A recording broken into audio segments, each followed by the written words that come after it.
आप एक लाइन आप फिर से शुरू कर दीजिए। इसका जवाब आप अच्छा दिए थे ना सटीक जवाब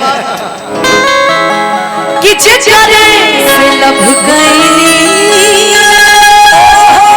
ओह के परेशानी कि चिचरे से लब गईली ओह के परेशानी इमे हमार कसूर नहीं है ओकर नियत में बेईमानी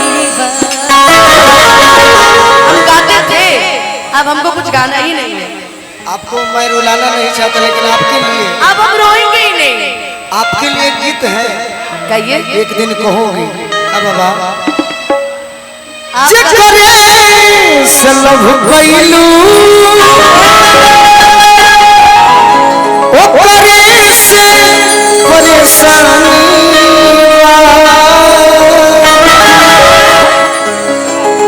सनमी करम का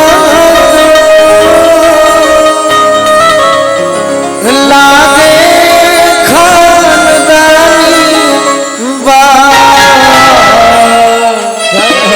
एगो गीत के सुनाई अनुपमा दुगोला तो होते बाद साथ में गीत संगीत होता लेकिन एगो गीत देखो हमारे कैसन तू कह बहुत शायद जीवन में सीरियस प्रेम तोहरो भइल होई हमरो भइल बा तू जानो तो बाड़ू लेकिन धोखा मिलला के बाद सब हम दोनों एक दूसरे का जान रहे हैं। हां देख दिन कहबो कि ना याद आवे लोग दीवाना कहे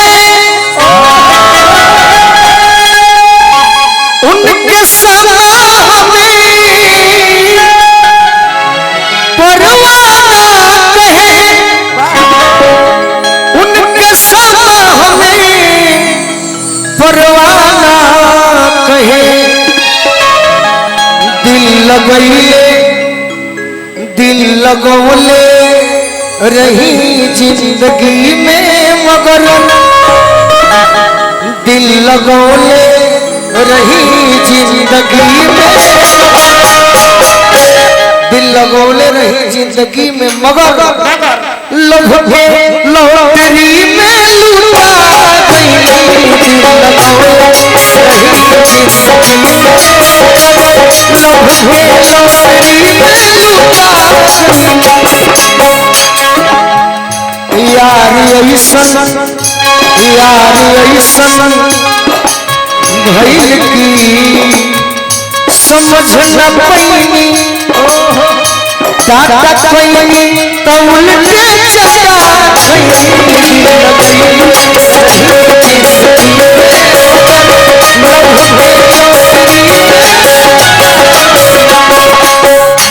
बेवफा तेरा बेवफा तेरा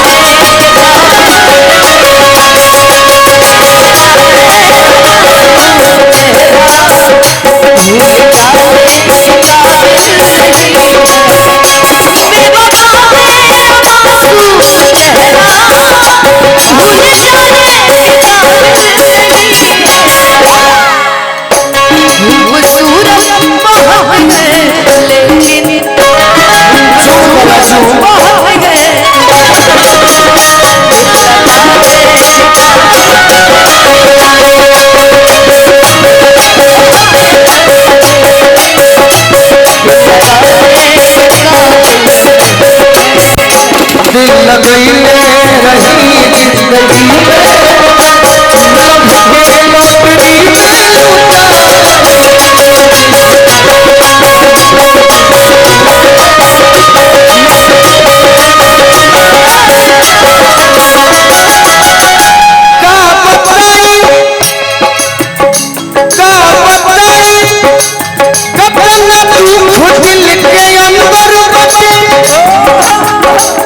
अखियन में समाइल समंदर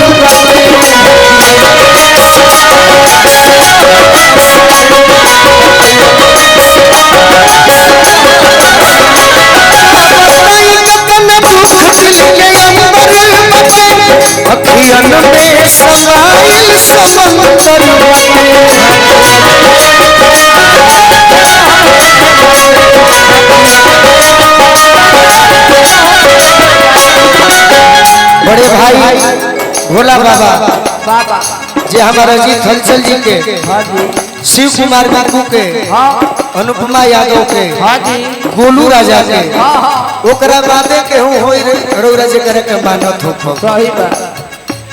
गोलू संग दिल,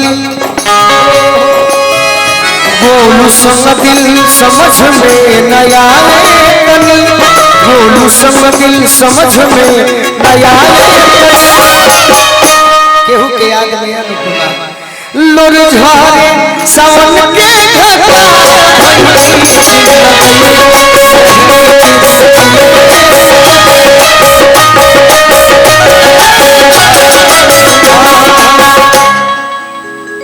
कि यार ऐसन का बताई ई गलती ये दिल के हवे, टाटा कहीं तो उल्टे चचा खैनी। प्यार में डूबो जा तने एगो गीत गा दो, तार गाना कौन सुन रहे यारवा वाला खटिया पर वीडियो बन रहे यार, बहुत पहले कौन रहलो अनुपमा जब बिहार में आई रहो, ओकरा क्या सुना? कहाँ से आप क्या क्या सुन लेते हैं? अरे मैं आपका फैन हूँ। हमारा फेरा में अपन जिंदगी तबाह हमवना कैले बटे, कि जहिया से आइल बनी आ ससुरा मजनुआ खाटी धैले बाटे।